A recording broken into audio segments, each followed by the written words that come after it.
Ponnuru YCP MLA Kilari రోషయ్యపై వాలంటీర్ల ఫిర్యాదు కలకలం రేపుతోంది. తమను ఎమ్మెల్యే దూషించాడంటూ ఎస్పీ గ్రీవెన్స్ సెల్లో బాధితులు ఫిర్యాదు చేశారు. ఇటీవల మన్నవ గ్రామంలో పర్యటించిన ఎమ్మెల్యేను అభివృద్ధి పనులపై గ్రామస్తులు నిలదీశారు. దాంతో మన్నవ సచివాలయానికి తమను పిలిపించి ఎమ్మెల్యే కిలారి రోషయ్య బూతులు తిడుతూ ఇష్టానుసారంగా మాట్లాడారని వాలంటీర్లు చెబుతున్నారు. ఎమ్మెల్యే రోషయ్య తీరుపై వైసీపీ కార్యకర్తలు కూడా విసిగిపోయారు. తమ గ్రామంలో ఎలాంటి పనులు చేయకుండా అడిగిన వారిపై దుర్భాషలాడుతున్నారని ఆగ్రహం వ్యక్తం చేస్తున్నారు. ఎమ్మెల్యే రోషయ్య నుంచి తమకు ప్రాణహాని ఉందంటూ బాధితులు భయాందోళన వ్యక్తం చేస్తున్నారు.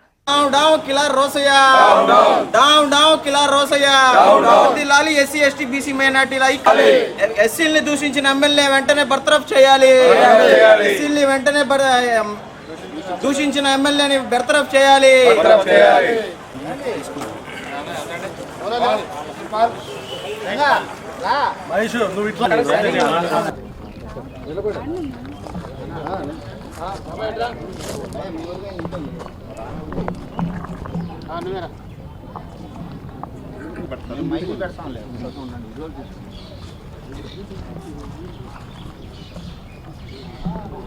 బేటా కెమెరాలో చేస్తున్నాను.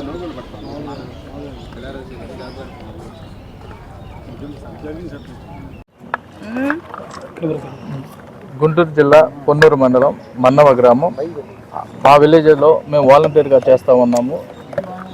నా పేరు చల్లా రవితేజ. అలాగే మా తమ్ముడు అన్నవరపు రమేష్ బాబు, ఇంకో తమ్ముడు అన్నవరపు అమర్కర్, మేము ముగ్గురు కూడా వాలంటీర్గా చేస్తూ ఉన్నాము. గతంలో మేము పార్టీ కోసం కష్టపడి ఎన్నో ఇబ్బందులు పడి కేసులు పెట్టించుకొని టీడీపీ గవర్నమెంట్లో తనులు కూడా తిని ఇవాళ పార్టీ కోసం ఆహర్నిశలు కష్టపడి పార్టీ కృషి చేశాము. అలాగే లాస్ట్ మూమెంట్లో రమణ గారికి టికెట్ లేనందువల్ల ఆయన ఇప్పుడు ఉన్నటువంటి వ్యక్తి కిలారి రోషయ్యకి సపోర్ట్ చేయండి, పార్టీ కోసం కష్టపడని చెప్తే ఆయనకి సపోర్ట్ చేసిన తర్వాత ఆయన గెలిపించుకోవడం జరిగింది. తర్వాత మాకు వాలంటీర్గా పోస్టులు ఇచ్చిన తర్వాత కొన్నాళ్ళకి ఆయన పనితీరు బాగోక కొంతమందిని పెద్ద పెద్ద నాయకులను కూడా పక్కకు నెట్టేసేసి ఇష్టం వచ్చినట్టుగా దుర్భాషలు ఆడుతూ ఆయన సొంత స్వలాభం కోసం ఎవరిని కూడా పక్కన పెట్టుకోకుండా ఇష్టం వచ్చిన కాడికి దోచుకుంటూ ప్రతి ఒక్కటి కూడా కమర్షియల్ పెట్టేస్తూ ఆయన ఎంతో ఇష్టారాజ్యంగా రాజకీయం చేస్తూ ఉన్నాడు పొన్నూరు నియోజకవర్గంలో. అలాగే మొన్న శుక్రవారం నాడు మా ఊర్లో గడప గడప ప్రోగ్రాం జరిగింది. ఆ ప్రోగ్రాంలో మా తమ్ముడు, నేను, ఇంకొక తమ్ముడు, మా ముగ్గురి మీద టార్గెట్ చేస్తూ గడప గడప ప్రోగ్రాం జరిగింది. మేము రావటం, అతను కారు దిగటం స్టార్టింగ్ వాలంటీర్స్ ఎంతమందిని అడిగితే 12 మంది ఉంటే మిగతా మేము ముగ్గురు కనిపించాం. మేము ఉన్నాము కానీ మేము వెనుకున్నాము, మిగతా వాళ్ళని కూడా పిలిపించండి, వాళ్ళని CFMS IDs నోట్ చేసేసుకోండి అని చెప్పడం జరిగింది. తర్వాత మా పరిధిలో మా క్లస్టర్లోకి వచ్చిన తర్వాత మా తమ్ముడు స్టార్ట్ అయ్యాడు. వాడి క్లస్టర్కి వచ్చిన తర్వాత నీ పేరేంటి అని అడిగితే రమేష్ బాబు అంటే అన్నవరప అన్నాడు. అవునండి అన్నవరప అన్నాడు. నీ పేరేంటి అంటే రవితేజ అన్నాడు. అన్న తర్వాత మీ ఇంటి పేరు అన్నాడు. చల్లా అన్న. గుర్తు పెట్టుకుంటాను మీ అందరిని కూడాను అన్నాడు. అన్న తర్వాత నా క్లస్టర్కి వచ్చిన తర్వాత తిరిగాడు. అలాగే అమర్ క్లస్టర్కి వెళ్ళిన తర్వాత నీ పేరేంటే అమర్. నువ్వు కొత్త లేకపోతే పాతవాడివి అంటే నేను కొత్తవాడిని సార్, నేను ఆల్రెడీ చేస్తున్నాను సార్ అని చెప్పాడు. తర్వాత ఆ రోజు వాటికి ప్రశాంతంగా ఉన్న వ్యక్తి ప్రతి ఒక్క బజార్లో విమర్శలు వెల్లువెత్తాయి. అవి కూడా తుడిచేసుకుంటూ వెళుతూ సమస్యలు వినకుండా చెప్పినవి పట్టించుకుంటా గ్రామంలో ఒక ఎస్సీ గ్రామం అని చెప్పేసేసి ఆ గ్రామంలో ఎక్కడొకటి అభివృద్ధి లేదు, పార్టీ పరంగా అతను ఏమీ చేయలేదు మన్నవ గ్రామంలో. అలాంటిది ఇష్టం వచ్చినట్టుగా మాట్లాడుకుంటూ వెళ్ళిపోయాడు. మీకు ఎవరో స్క్రిప్టులు రాసిస్తున్నారో మీ ఇష్టం వచ్చి చదవకండి. ఎవరో కొంతమంది వ్యక్తులు, ఒక 2-3 వ్యక్తులు అతను ఎమ్మటుండటం వల్ల మా ఊరి సమాచారం చేరవేస్తూ అతని దగ్గర లబ్ధి పొందుతూ ఇష్టం వచ్చినట్టుగా మాట్లాడటం, అతను చెప్పింది వీళ్ళు వెళ్ళి ఏదైతే చెప్తారో ఆయన ఆ విధంగా మా ఊరి మీద తిట్టడం, ఎట్లా పడితే అట్లా మాట్లాడి వెళ్ళిన వ్యక్తులు ఏ వ్యక్తికి కూడా ఇవాళ ఆయకట్టు 1200 ఎకరం ఉంటే ఆయకట్టుకి ఒక కాలువ లేదు, అది పడిపోయిందని చెప్పేసి ఆయన దగ్గరికి వెళ్తే మీ ఊరి నాయకులు ఏం చేస్తున్నారు, పంచాయతీలో డబ్బు ఉందని ఇది ఉందని తిట్టి వాళ్ళు వెనక తిరిగి పంపించారు. అవసరమైతే నేనే చేస్తానని చెప్పి ఇప్పటి వరకు కూడా పని అవ్వాల. ఇవాళ మేము ఆ పొలంలో వరి ఎదబెట్టుకుని ఉంటే చాలా వరకు మొత్తం చనిపోయింది, ఎదబెట్టిన వరి మంతో ఎందుకు వచ్చారో ఏం కావాలి ఇంకోటి ఏంటంటే రెండో రోజు గడప గడప ప్రోగ్రాం జరిగిన తర్వాత ఆ ప్రోగ్రాంలో సచివాలయంలో మీటింగ్ ఏర్పాటు చేశారు. ఆ ఏర్పాటు చేసిన తర్వాత ఆ సమస్యలు చెప్తా ఉన్నారు, ఆయన అడుగుతా ఉన్నాడు, సచివాలయ స్టాఫ్ను కూడా అడుగుతా ఉన్నాడు. మేమేంటనంటే మేము ముగ్గురం ఒకసారి కూర్చొని ఉంటే మమ్మల్ని చూస్తూనే వాళ్ళ పిఎని మా వెనక పంపించాడు, పోలీసులను ఒక 5 మా వెనక పెట్టాడు. మీటింగ్లో మీటింగ్ చెప్తా ఉన్నాడు, ప్రభుత్వ పథకాలు అందరూ తీసుకోండి, మంచిగా లబ్ధి పొందండి, అర్హులు ఎవరు ఉంటే ప్రతి ఒక్కరు తీసుకోండి అని చెప్తా ఉన్న మూమెంట్లో మమ్మల్ని చూసి ఆవేశానికి లోనయ్యి, రేయ్ గుర్తుపెట్టుకోండి, గుంటూరులో వాడిది బాగా రుచి అనుకుంటా, వాడికి చెప్పండి, వాడు అక్కడ ఉన్నాడు కాడా, వాడికి చెప్పండి, మీకు చెప్తున్నా, ఎవరిని వదలను, వాడినైనా వీడినైనా మిమ్మల్ని అయినా సరే గుర్తుపెట్టుకోండి, ఒక్కొక్కడంతా తేలుస్తానని, మిమ్మల్ని రారే అని 3 సార్లు అన్నాడు. అందరూ కూడా అక్కడ కూర్చున్న సభ్యులు ఎవరైతే ఉన్నారో అందరూ కూడా గ్రామ ప్రజలు మాంకే చూస్తా ఉన్నారు. మా ఊరు మొత్తం ఒక చర్చాంశనీయంగా మారింది. ఒక శాసనసభ్యుడు ఉండి ఒక దళిత గ్రామానికి వచ్చి ఈ విధంగా మాట్లాడటం అంటే ఎంత దౌర్భాగ్యం అంటే అంత దౌర్భాగ్యం.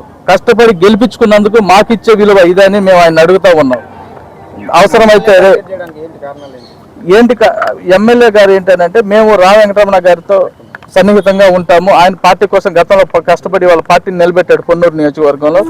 అలాంటిది నాయకుడు అన్న తర్వాత అందరం పలకరిస్తాము, పార్టీలో ఎవరైతే ఉన్నారో అందరూ పలకరించుకుపోవటం, అలాంటిది మేము ఆయనతో తిరుగుతున్నామనే ఉద్దేశంతో కావాలని మమ్మల్ని టార్గెట్ చేసి, ఇప్పుడు ఆయన మంచి వ్యక్తి అయితే ఆయన దగ్గరికి వెళ్తాం కదండి, అలా కాకుండా వెళ్ళిన పనికి కోసం ఆయన వెళ్తే ఇష్టం వచ్చినట్టుగా మాట్లాడటం, తిట్టడం, చేయటం జరుగుతుంది. ఆయన కాదనుకుని వేరే వ్యక్తి దగ్గరికి వెళ్తున్నాం, ఏదో చిన్న చిన్న పనులు చేయించుకుంటాం. ఆ విధంగా మా మీద టార్గెట్ చేసి మేము ఫుల్గా మా విలేజ్ నుంచి మేము ఆయన కోసం మేము చేస్తున్నామని చెప్పేసి రమణ గారి కోసమని మమ్మల్ని టార్గెట్గా చేసి ఇష్టం వచ్చినట్టుగా మాట్లాడటం, చండాలంగా మాట్లాడి మీ అంతా తేలుస్తాను, మీ ఉద్యోగాలు తీసేస్తాను అని మమ్మల్ని బెదిరించడం జరిగిందండి. మాకు ప్రాణహాని ఉందనే భయంతో మేము వచ్చి ఇక్కడ ఎస్పీ గారిని కలవటం జరిగింది. ఇంకా ఏం లేవండి, పార్టీ కోసం కష్టపడుతున్నాం, పార్టీ కోసం చేస్తాం, వాలంటీర్గా చేస్తా ఉన్నాం. ఎమ్మెల్యే పొన్నూరు శాసనసభ్యులు అయినట్టు కిలారి వెంకటరమణ గారితో జోహార్ వైఎస్ఆర్ పొన్నూరు నియోజకవర్గ పొన్నూరు టౌన్ మేము వైఎస్ఆర్సీపీ కార్యకర్తలు. మేము దళితులము. మా దళిత ఓట్లతో గెలిచినటువంటి కిలారి రోసయ్య దళితుల మధ్య దళితులనే దళారులుగా చేసి కొంతమంది దళిత సోదరులను వాడుకుంటూ ఈరోజు మాకే కుంపటి రగిలిస్తూ కొంతమందిని మాలో కులాల మధ్య మతాల మధ్య చిచ్చు పెట్టి ఈరోజు ఒక సోద్యం చూస్తూ ఉన్నాడు. అతన్ని మేము 20 రోజుల ముందు వస్తే గెలిపించి మా దళితులందరూ ఏకతాటిపైకి వచ్చి అతన్ని గెలిపిస్తే ఈరోజు మా మీద మాకే కుట్రలు బన్ని మా మీద రెక్కీ లేపిస్తూ కొంతమంది దళారుల చేత రౌడీ గుండాల చేత వాడి ఇల్లు ఎక్కడ వాడెక్కడ వాడే భాష ఇప్పుడు వాడని నేను ఎందుకంటున్నా అంటే వాడు లాంగ్వేజ్లోనే వాడికి చెప్పాలి కాబట్టి వాడే భాష కనీసం మాటలు వినటానికి కూడా బాగుండదు. అలా పిలిచేవాడు వాడు అసలు ఎమ్మెల్యే శాసనసభ్యుడిగానే పనికిరాడు. పొన్నూరులో ఒక దళిత గ్రామం, పొన్నూరుకి గడ్డైనటువంటి ఒక దళిత గ్రామం మీదకి వాడు ఈరోజు ఇలా చేయడానికి వచ్చాయంటే వాడు రేపు ఏదైనా చేస్తాడు. దయచేసి జగన్మోహన్ రెడ్డి గారికి మేము ఒకటి వినిపించుకున్నాం, అయ్యా ఈ శాసనసభ్యుని ముందుగా బర్తరఫ్ చేయండి, మాకు రక్షణ కల్పించండి, లేకపోతే పొన్నూరులో వైసీపీ పార్టీ అనేది ఉండదు. దళితులనే వాళ్ళు ప్రతి ఒక్కళ్ళు కూడా మీ పార్టీకి దూరం అవుతారు, పార్టీని కాపాడుకుంటారు, ఎమ్మెల్యేని కాపాడుకుంటారు, కార్యకర్తలను కాపాడుకుంటారు అనేది మీ విజ్ఞతకి వదిలిపెడుతున్నాం. మాకు ప్రాణహాని ఉంది కాబట్టి నిన్న అంబేద్కర్ స్టాచ్యూ కూడా ఇనాగ్రేషన్ జరిగింది ఎక్కడ చేబ్రోలు మండలం. దాని గురించి నేను ఒక వాయిస్ ఇస్తే వాడు ఎమ్మెల్యేకి కొంతమంది తొత్తులుగా ఉన్న దళితుల్ని నా షాప్ మీద పంపించి నన్ను ఏదో చేయాలని, నేను ఎమ్మెల్యే బెదిరేంత పిచ్చి నా కొడుకునైతే కాదు, దేనికైనా నేను సిద్ధంగానే ఉంటా.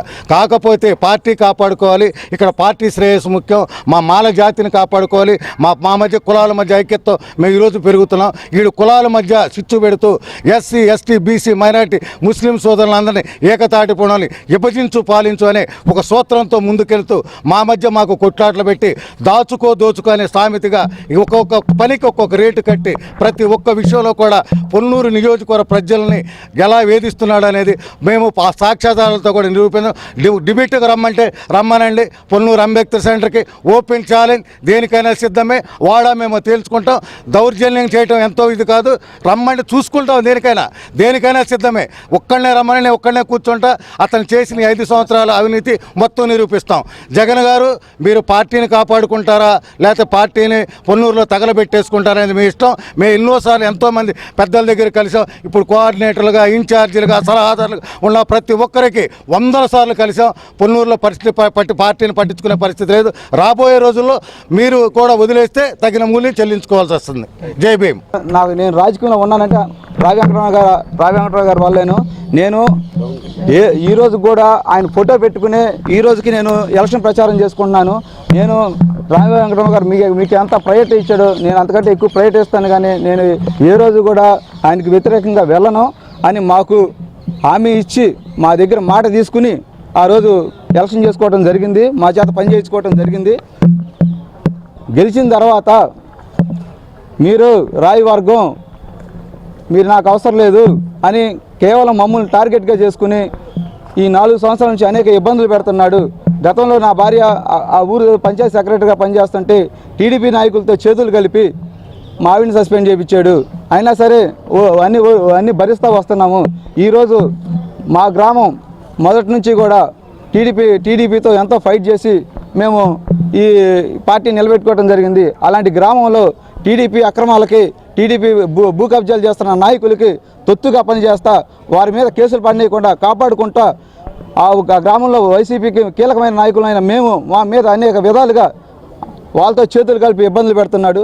నిన్న గడప కార్యక్రమంకి మన్నం వచ్చి కేవలం మమ్మల్ని టార్గెట్గా చేసుకుని అనేక ఇబ్బందులు మమ్మల్ని అవమానిస్తా, ఒక కులం పేరుతో దూషించుకుంటా, మేము దళితులు మమ్మల్ని కులం పేరుతో దూషిస్తా, అనేక రకాలుగా హింసిస్తా, మా గ్రామంలో మా పరువు తీస్తా, అందరి దగ్గర మా గురించి చులకనగా మాట్లాడతా అతను గడప కార్యక్రమం చేయడం జరిగింది. చివరిగా ముగింపు సందర్భంగా పోలీసుల్ని 40 మందిని ఎంటబెట్టుకుని తీసుకొచ్చుకుని సచివాలయంలో కూర్చోబెట్టుకుని ఫోన్లు ఎవరిని ఎత్తనీయకుండా పోలీసుల ద్వారా బెదిరించి మమ్మల్ని ఉద్దేశించి, నేను గుంటూరులో ఉన్నాను, నన్ను ఉద్దేశించి రావి వెంకటరావు గారిని ఉద్దేశించి అసభ్య పదజాలంతో, నా నోటితో కూడా చెప్పలేకపోతున్నాను మీడియా ముఖంగా, అంత అసభ్య పదజాలంతో వాడు జీకుతున్నారంటారా గుంటూరులో ఉండబడిది. ఏం పీకుతున్నారా మీరు? సచివాలయం వ్యవస్థ, మా సచివాలయం వ్యవస్థని జగన్మోహన్ రెడ్డి గారు ఎంతో ప్రతిష్టాత్మకంగా తీసుకొచ్చారు. సచివాలయం వ్యవస్థ అంటే అందులో సచివాలయం ఉద్యోగులు, సచివాలయం వాలంటీర్లు ఉన్నారు.